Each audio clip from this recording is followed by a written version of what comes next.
and welcome to the Virtual Arena, the show where we discuss what's going on in the world of fintech right now. Now today, as you may have noticed, I don't have my backgrounds, but don't worry, I'm still hardcore representing fintech finance. Now, if you love robo-advisors and fintech in Wales, just like me, June was a really big month. We saw digital wealth manager Wealthify become fully owned by insurance and investment giant Aviva. And as part of the journey, Wealthify has also gained a new CEO. We said goodbye to Dr. Richard Theo and hello to Andrew Russell. And here to talk to me more today is the man himself, Andrew Russell. Hey Andrew, how are you? Hi Hannah, not bad, thank you. Yourself? Yeah, I'm good, thank you. Can I call you Andy? Sounds good, yeah. Perfect. And Andy, where are you joining us from? I'm joining you from a very windy Ripon today. Ripon is just at the foothills of the Yorkshire Dales near Harrogate. Oh, nice. It sounds like a Yorkshire tea advert. Not quite as many cobbled roads around us as a Yorkshire tea advert, but thereabouts, yeah.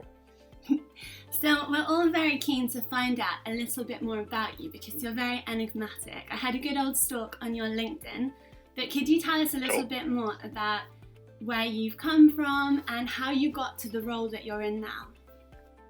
Yeah, I guess the more interesting pieces about me to start off with. I have three young, very active children, two even more active dogs, and a very supportive South Walian wife, and we kind of just like trying to keep fit, maintain our house and doing all the other boring things that we have to do during lockdown whilst trying to keep sane, really. My background is that I've spent 20 years in financial services, pretty much always in retail savings, retail mortgages or investments. The last 10 years of which, or it's 11 now actually, the last 11 of which have been in Aviva. I am a chartered accountant by trade. I kind of got to the CFO of Aviva's retirement products. I did that for a few years. So that included some of Wealthify's competitors, but a wider spectrum of products that I was the CFO for, that's Chief Finance Officer for. And then more latterly, I have been on Aviva's internal consultancy program where they kind of just drop you around into a variety of different roles, leading different teams of different sizes in different locations. And then after the transaction was formalised to complete the purchase of Wealthify, I was recruited into the CEO role of Wealthify. Very nice. So the role you had before where you were working sort of like an internal consultancy, has that prepared you to be the CEO of a fintech?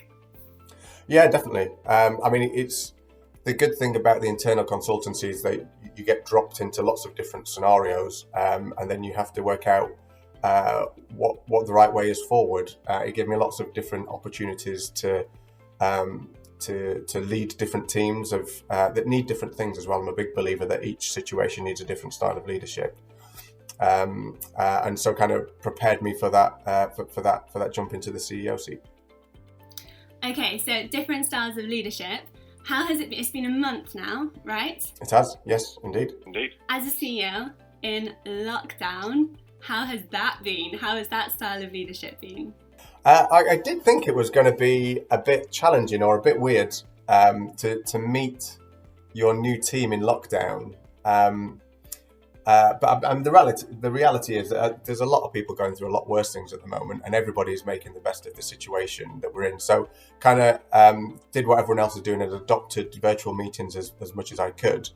And actually, it's been a lot easier than I ever expected it to be. I think the culture, as you know from your time in Wealthify, the culture there is really strong. They're very welcoming, very clear view of where we want to go. Everybody's cameras was on, which makes it a lot easier to see people's emotions, people's reactions. So it's actually been a lot easier than I originally thought it would be. The most interesting thing was I was talking to the guys last week, and because we've not met each other, I've only kind of seen people's cameras. I don't actually know how tall people are. I think when we meet people when I see people for the first time, it's going to it's going to be very weird seeing all these different heights that everyone's at the same height on their camera. That was the biggest challenge, really.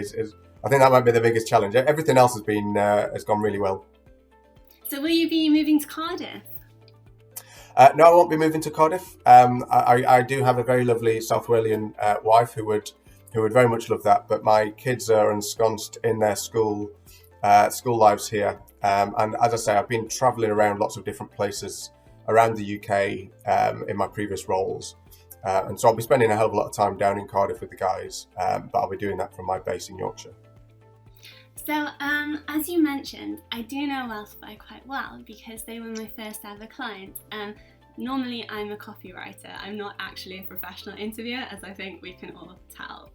So, I spend quite a lot of time in the Wealthify offices, and something that I found really heartwarming is that there's this real fintech energy, you know?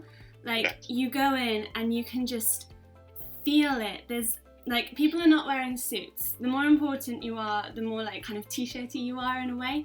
People are very like, do you know what I mean? Like, they're close friends and they're all pushing together. And if you just look at their office from the outside, it feels fintechy, like a startup. Whereas Aviva, I haven't been in the office, but I have seen it in London. And it's a beast. It's like this big shiny skyscraper. It's very corporate. There's offices all over the UK. And so I wanted to ask you, do you think you can retain that very fresh fintech energy when it's a part of Aviva? Yes, I do. I mean, that's, as I said earlier on, that's been the biggest benefit of walking into this company, is to see that living, breathing culture. As you see, as you said, you can feel it when you talk to people. There's a passion there, which I was I'm not surprised to see that level of passion from anything from my South Walian colleagues. That's kind of a natural I was expecting. But there's a common purpose there that everybody and participation. I've described it as a participation culture where people are just energized and get energy from taking Wealthify, which was a concept, through to a scale size business, and the purpose around bringing accessible, affordable investing to everyone is there in everyone. I think we can articulate it a bit clearer, but that common purpose is there in everyone, and it's great to see, and it's a big asset to Wealthify, the company, and so therefore it's a big asset to Aviva as shareholders as well. You're right, there is a different culture. I've worked in lots of different places within Aviva, and actually there are lots of different cultures within Aviva as well. But my job as CEO of Wealthify is to kind of maximise the value of Wealthify, and I'll only do that by protecting and nurturing that culture, that fintech startup culture that exists in my guys in Cardiff. So one of the cultures of Wealthify is that it is quite Welsh. There's this really like thriving fintech community in Wales. Shout out to Fintech Wales, some of my favourite people. And of course, Richard Theo is the envoy for the government envoy for fintech in Wales, right? So it's very, very linked. And once you're in, you're really in. Everybody knows each other. Are you going to become part of that real like Welsh fintech network? Are you already part of it? I'm not part of it. I would love to be part of it. It's early days at the moment. So I've only been at the helm a few weeks, and we're kind of focusing on our purpose and culture and strategy, making sure that they are articulated cleanly and can feed through into our strategy. And I think as the weeks progress, I'll be able to get my head up a little bit and start meeting and greeting a few more people outside the company, but very much looking forward to that.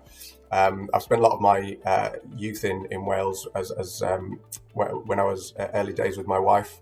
I have that Welsh passion in this house as well. My kids believe Welsh, half Welsh passion. So yeah, it's I know and love that passion, and I'm very much looking forward to being part of it. What is your favourite thing about Wealthify? I know I keep repeating myself, but the culture is great. It has got some great technology. It's very agile. It's got great investment performance. It's a good offering for a customer, but actually that comes from the first thing, which is the culture, the people that are there, that have helped establish this. I've got a very strong senior leadership team. The guys underneath that create all this good work, all these good products, and create this good investment performance. And that real smooth customer journey that people love comes from that culture of the guys. As I say, that participation, that clear purpose behind why we're here and what we're doing, and that passion to help make sure everybody gets that good customer journey, and that investing is accessible and affordable to everyone. That passion is a real strong thing that I found is my favourite thing about Wealthify. And you said about investing which is affordable for everyone. That's one of the things that Wealthify is most famous for, democratising investing.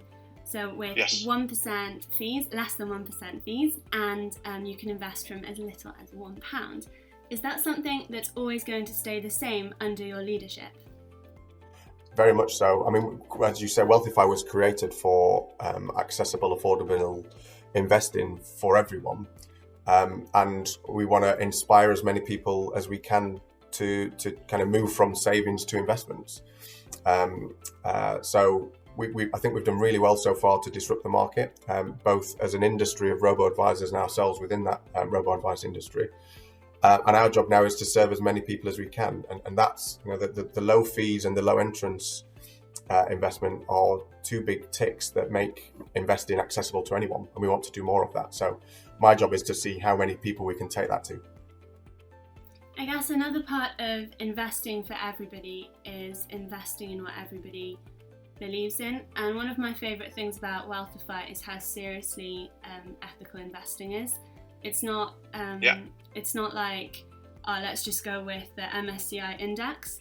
People really look at it, and if they don't agree with something, then they walk away from that fund manager. And I've always really loved that about Wealthify. Do you have any plans or ambitions to keep developing the investments in that direction?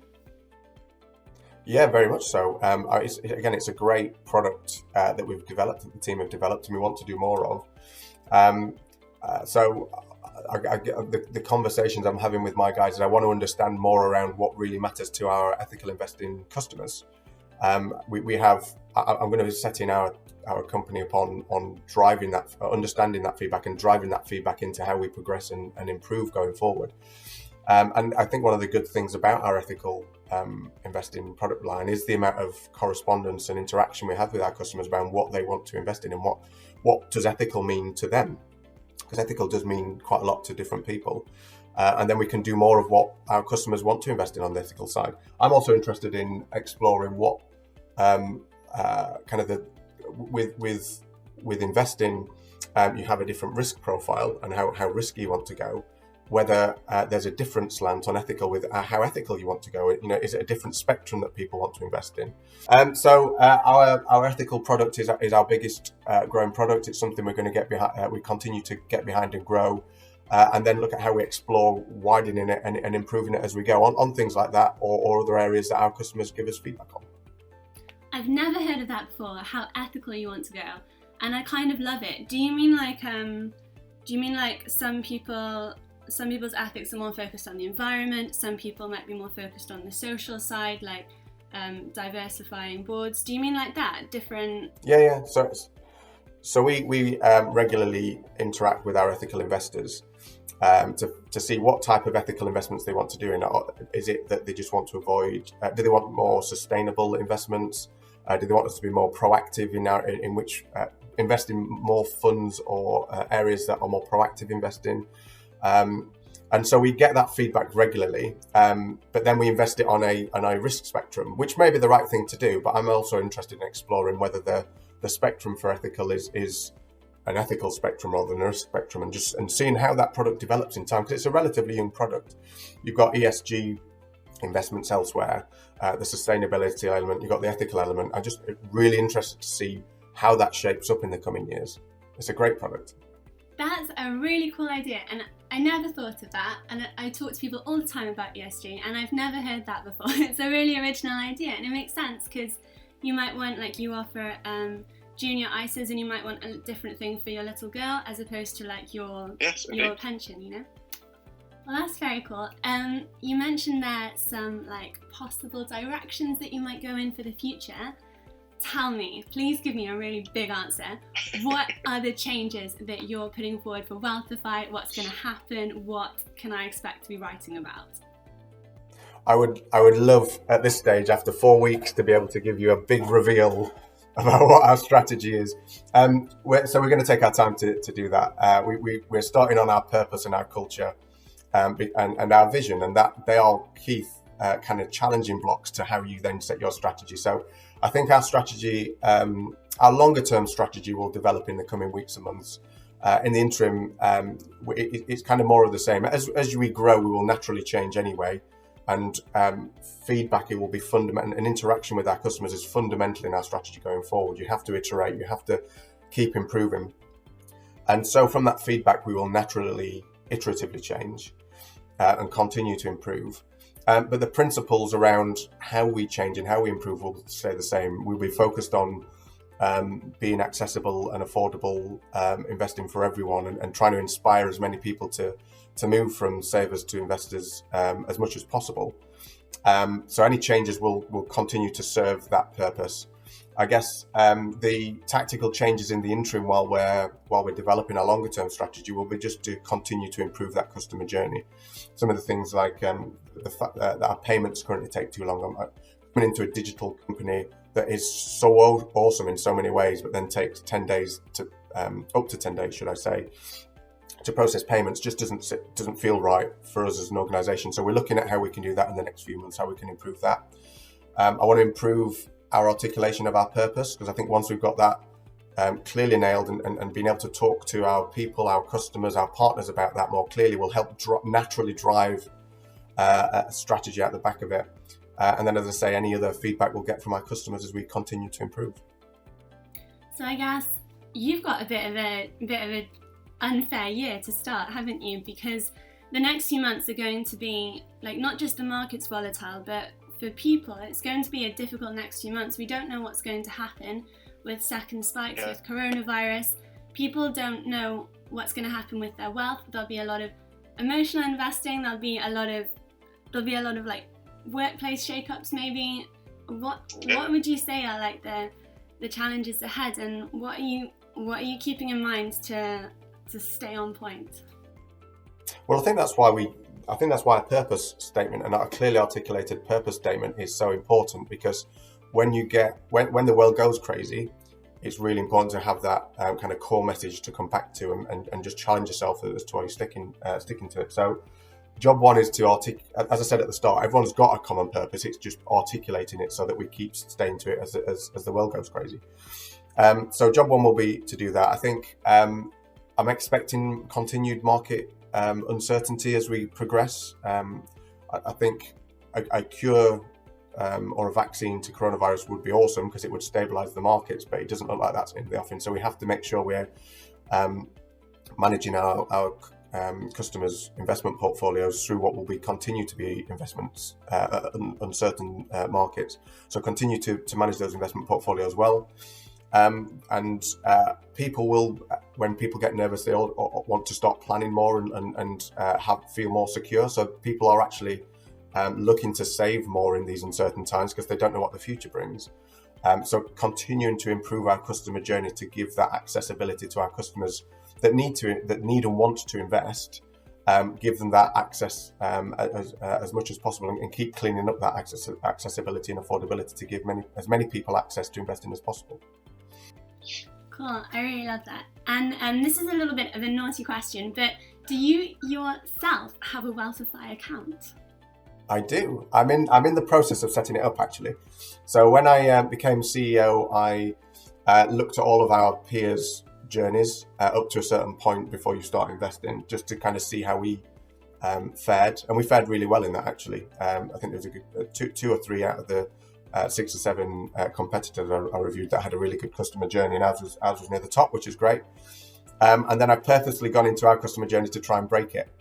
So I'm trying to hold the process up. I'm trying to try different things, because I want to know. Part of my job is to represent the customer base. I want to understand where difficulties can come from customers, so that we can eliminate them and get everybody on that smooth customer journey, which the vast majority of our customer base do.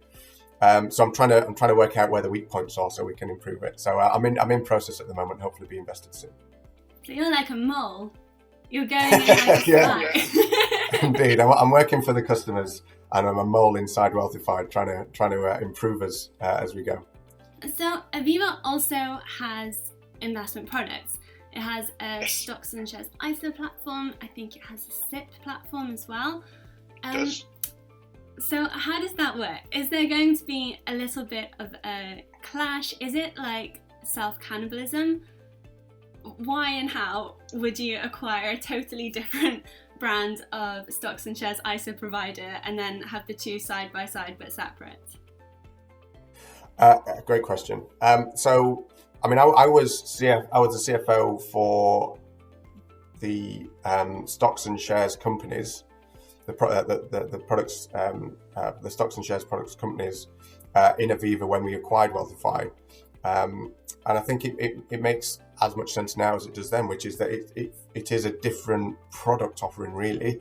I know we invest in or we create opportunities for people to invest in stocks and shares, but they are quite different products. We offer a portfolio investment management service. With the other products within Aviva, you've got like a self-selection portfolio where you can invest in lots of funds, or you can go into advice, either from an external advisor or via Aviva's advisors that then put you in, that advise you to go into certain funds. So it's almost like a customer spectrum of how they want to engage with us as Aviva and with their own products. So a robo-advisor fits really neatly into that product offering, really, because it completes the spectrum. They are slightly different customer bases as well. Our access, our accessibility and our affordability, you mentioned earlier on that you can invest from £1, means that we probably attract a slightly younger, more digital savvy customer base. And we have different routes in, we have different partners, we have different websites. So there are some kind of grayer areas of differences, but the fact is that it fits really neatly alongside the other product offerings we have, and ultimately they complement each other really well. And I think it's a good time for the creativity and agility of Wealthify to join up with the strength and experience of Aviva fully. Yeah, I read about that. That sounds really interesting. How have people reacted to it, the teams? Are they like looking forward to working together? Yeah, very much so, actually. The teams have responded really well. As I say, they were very welcoming of me. I think they're eager to explore what the new ownership structure means. But in reality, we've been majority owned by Aviva for 3 years. So it doesn't really, and Richard as CEO works really well with the Aviva guys. So it doesn't make a massive difference. It maybe means that we can start working together a little bit more, use their knowledge and experience a little bit more. But the aim is to run Wealthify as a independent, autonomous company, protect that culture and nurture it. So I don't think you should see masses of changes. It's just solidifying that existing majority share ownership into a full ownership now. So it's got the strength and experience behind it as it continues its agile and innovative growth. Do you think Aviva could learn something from Wealthify? Oh, definitely. There's definitely a two-way. I'm a big believer that learning is very much a two-way street. We will. At Wealthify, we will gain considerably from their knowledge and their reach and their contacts. But equally, Wealthify is a nimble, agile company that developed some great tech and got some great investment performances. And so there will be learnings on both sides, yes, definitely. So thank you so much. I guess all that's left for me to say is massive congratulations. I hope that I get to interview you again this time next year to ask how it's been. Can I pin you down on that? Great. Will you talk to me this time next year? Definitely, and hopefully lots of times in between too. Yeah, maybe I'll see you at some Fintech party, like with a pint of brains, like, oh, yucky da. Cool. That sounds like something I definitely want to be at. Yes, me too. Thank you so much, Andy. It's been a pleasure to talk to you.